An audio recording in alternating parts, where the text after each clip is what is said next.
ቤታችሁ ምክንያቱም ባላወቃችሁበት ሁኔታ ድባቡ ክብድ የሚል የሚያስጨንቅ የሚያስፈራራ ስራ ለመስራት የሆነ ነገር ለማድረግ ድብርት የሚለቅ እንቅፍ ለመተኛት የሚያስቸግር ከቤተሰብ ጋር የማያስማማ ሆኖባችሁ አያቅም? ወዳጄ ይህ ዝም ብሎ በአጋጣሚ የሆነ ነገር አይደለም።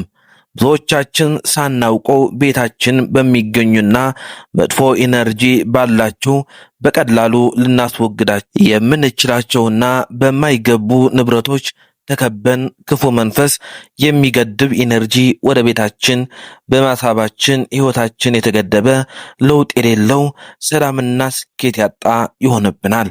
አወቅነውም አላወቅነውም አእምሯችን በዙሪያችን ካሉ ነገሮች ጋር መስተጋብር ይፈጥራል። ቤት ያሉት ዕቃዎች፣ ልብሶች፣ ሸልፍ ውስጥ ያሉ መጽሐፍቶች፣ ግድግዳ ላይ የተሰቀሉ ስዕሎች፣ ፎቶግራፎች፣ ሰዓቶች፣ ጌጣጌጦች፣ የምንሰማቸው ዘፈኖችና የቴሌቪዥን ፕሮግራሞች ሁሉም ሕይወት ላይ ስኬት የሚያመጣ አለዚያ አጨንጋፊ ገዳቢ ተጽዕኖ ያለው ኢነርጂ አላቸው። እስኪ ቤት ያሉና ቤት የሚገኙ ዕቃዎች ልብ ብለን እንመልከታቸው። አንዳንዶቹ መንፈስን የሚያድሱ ሰላም የሚሰጡ፣ አንዳንዶቹ ደግሞ መንፈስን የሚያጨልሙ ክብድ የሚሉ ናቸው። የዚህ አይነቱ የሚጎትት የሚያጨናግፍ የሚያበላሽ መንፈስ ያለባቸው የተበላሹ የላሹ የተሰበሩ ዕቃዎች ያረጁ ልብሶች በፊት የነበሩበት ያለፉበትን ጊዜያት የተጠቀሙበትን ወይም የሰራቸውን ሰው አካባቢ ኢነርጂ የሰዎቹን ባህሪ የአካባቢውን ድባብ የተሰሩበትን ዓላማ ስለሚኖራቸው ነው።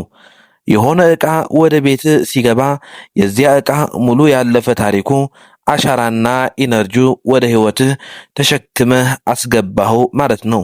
ይሄ ያስገባኸው ዕቃ ምን ታሪክ እንዳለው በማን እጅ ላይ እንደነበረ ምን አይነት ቃላት እንደተደገመበት አታውቅም። በዚህ ዕቃ ምክንያት ክፉ መንፈስ ወደ ቤታችን እንዲገባ መንገድ ከፈትንለት ማለት ነው። ቤታችን የሰላምና የደስታ ቦታ መሆን ሲገባው በእነዚህ ዕቃዎች ምክንያት ሕይወታችን ይሰቃቀላል። በዙሪያችን ያሉ ዕቃዎች ደግሞ መልካም መንፈስን፣ ደስታና ሰላምን ሊያመጡልን መሆን ይገባቸዋል።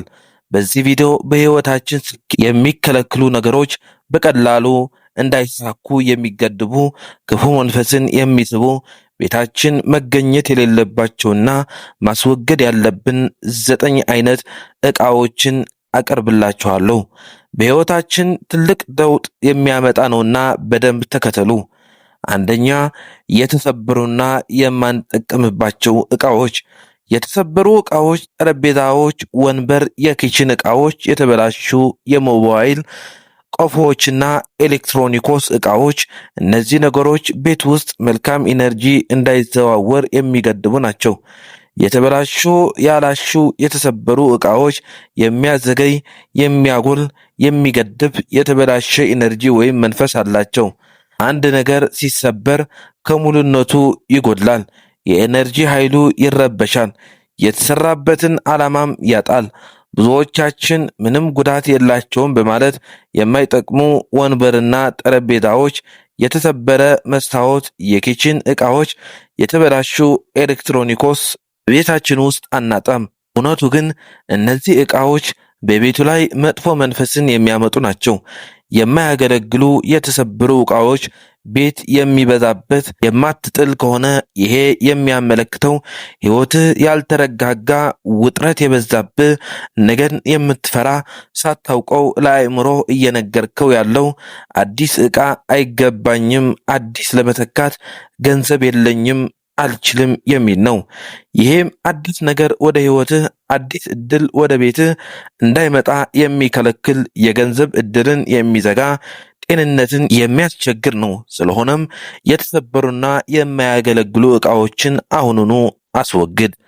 ሁለተኛ፣ የቆዩና የማይጠቅሙ ደረሰኞች። የመብራት የውሃ ዕቃ የተገዛበት ማንኛውም የማይጠቅሙና የማይፈለጉ ደረሰኞች፣ ዶኩመንቶች፣ የቆዩ ጋዜጣዎች፣ መጽሔቶች ያለፈውን መጥፎ ትዝታ የሚፈጥሩ፣ ወጪን የሚያስታውሱ፣ ጭንቀትን የሚፈጥሩ ለአእምሮ ወደፊት ዕዳ እንደሚጠብቅህ የሚያስታውሱ ስለሆኑ የቤትህን ድባብ ክብድ የሚያደርጉ ኔጌቲቭ ኢነርጂ ስላሉት ማስወገድ ወይም ሳጥን ውስጥ ቆልፎ ማስቀመጥ ይገባል። ሶስተኛ፣ ጭንቀት፣ ሐዘን፣ ጉዳት፣ ድብርት የሚፈጥሩ ስዕሎችና የስዕል ስራዎች፣ ምልክቶች፣ ሞባይል ላይ የምትጠቀምባቸው ወልፔፐር፣ ስክሪን ሴቨር ለምሳሌ ያዘነ የሚመስል የሰው ፍጥን ስዕል፣ ጨለማ ያዋጠው የሚመስል አካባቢ፣ የጦርነት ስዕሎች፣ አስፈሪ የሬሳ የአጽም ምስል። እነዚህ ምስሎች የሚፈጠሩትና የሚስቡት ጨለማና ኔጌቲቭ ኢነርጂ በሕይወትህ ላይ ሳታውቀው አለመረጋጋት፣ ፍርሃት ይፈጥርብሃል። በተቃራኒ መንፈስን የሚያረጋጉ ምስሎችን፣ አበቦችን፣ ምድረ ገጽን የሚያሳዩ ውብ ቦታዎችን መንፈስን የማደስ ኃይል አላቸው። አራተኛ፣ ያረጁ ልብሶችና ጫማዎች። እያንዳንዳቸው ያረጁና የማንጠቀምባቸው ልብሶችና ጫማዎች ያለፈው የህይወት ጉዛችን የሚያስታውሱ ያለፈው ኢነርጂ የሚይዙ ናቸው። እነዚህ ልብሶችና ጫማዎች ምናልባት አሁን አንተ ካለህበት ሁኔታ ጋር የማይሄዱ የማይመጥኑህ ከሆነ መንፈስህ የሚረብሽ ውጥረት ያመጣል። ያረጁና የማንጠቀምባቸው ልብሶች፣ ጫማዎችን አለማስወገድ ሕይወትህ የሆነ ቦታ መገደቡን የሚያመለክት ነው። አዲስ እድል ወደ ሕይወትህ እንዳይመጣ የሚከለክል ነው። አምስተኛ፣ የደረቁ አበቦች። እሾክ ያላቸው የበረሃ ተክሎችና እንስሳቶች ተክሎችና እንስሳት ኖሮ የሚያልፉ ሕይወት ያላቸው ነገሮች ናቸው። በሕይወት እያሉ የመንፈስ ምግብ፣ የሕይወት ኃይል፣ የደስታ ምንጭ ናቸው። ተክሎች፣ አበቦች ሲቆረጡ፣ ሲደርቁ፣ እንስሳት ሲሞቱና ሲደርቁ የሕይወት ኃይላቸውን ያጣሉ። የሚያመነጩት ኢነርጂ ሕይወት አልባሽ፣ የሚገድብ፣ ተስፋ የሚያስቆርጥ የሞት መንፈስ ይሆናሉ። ብዙ ሰዎች ጉዳት የላቸውም በማለት ለውበት ብለው የደረቁ አበቦችን፣ እሾህ ያላቸው የበረሃ ተክሎችን፣ ቅጠሎችን፣ የእንስሳት አጥንት ቆዳዎችን፣ ቀንድ ላባዎችን፣ በመድኃኒት የደረቁ እንስሳቶችን ታክሲደርሚ ቤታቸው ያስቀምጣሉ።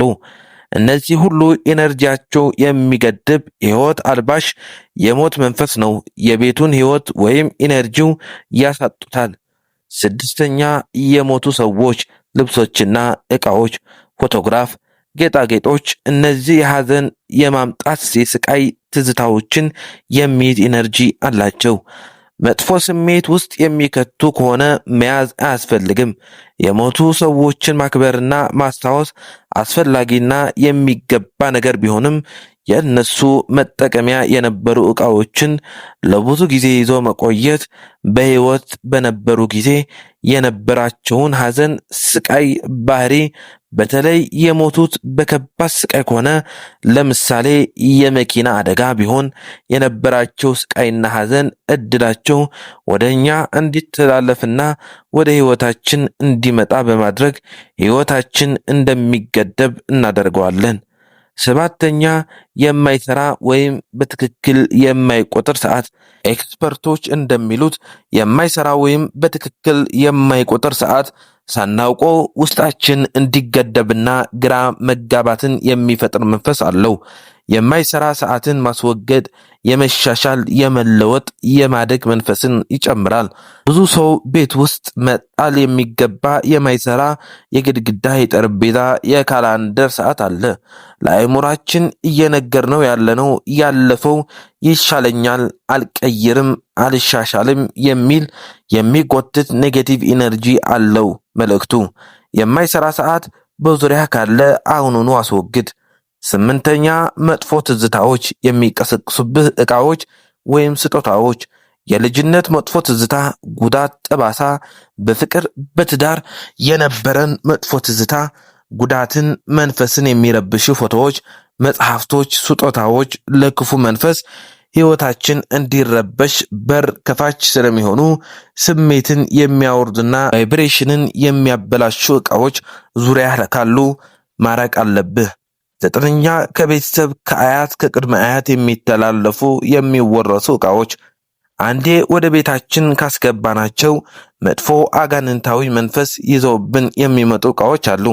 ለምሳሌ ከቤተሰብ ከአያት ከቅድመ አያት የሚተላለፉ የሚወረሱ በተለይ አያቶች በባዕድ አምልኮ ውስጥ የነበሩ ከሆነም የእነሱ ቁሳቁስ የነበሩ ባዕድ አምልኮ ጋር የሚያያዙ የቤት አምላክ የቤት ጠባቂ ተብሎ የሚከበሩ የነበሩ የእነሱ መገልገያ እርግማን ያላቸው ቁሳቁሶች ለምሳሌ ጨሌ፣ ልብሶች፣ መጠጫ ስኒዎች፣ ጌጦች፣ ሳንቲሞች፣ ጀበና፣ ሽቶዎች፣ ሳፌዶች፣ መጽሐፍቶች እንደዚህ አይነት እርግማን ያለባቸው ዕቃዎች ቤት ውስጥ እስካሉ ድረስ የእነሱ ኢነርጂና ቫይብሬሽን ዕቃው ላይ ስለሚኖር ቤታችሁ በሰይጣናዊ መንፈስ መረበሹ አይቀርም። እንግዲህ እነዚህ ቀላል የሚመስሉ ነገር ግን በሕይወታችን ትልቅ ለውጥ የሚያመጡ የተጠቀስኳቸውን ዕቃዎች በማስወገድ ብቻ ቤትህ ሰላም፣ ፍቅር፣ ምቹ የኤነርጂ ፍሰት ያለው የገንዘብ እድል እንዲጨምር አዲስ እድል እንዲመጣ ያደርጋልና ሞክሩት፣ ተጠቀሙበት እላለሁ። ሰላም።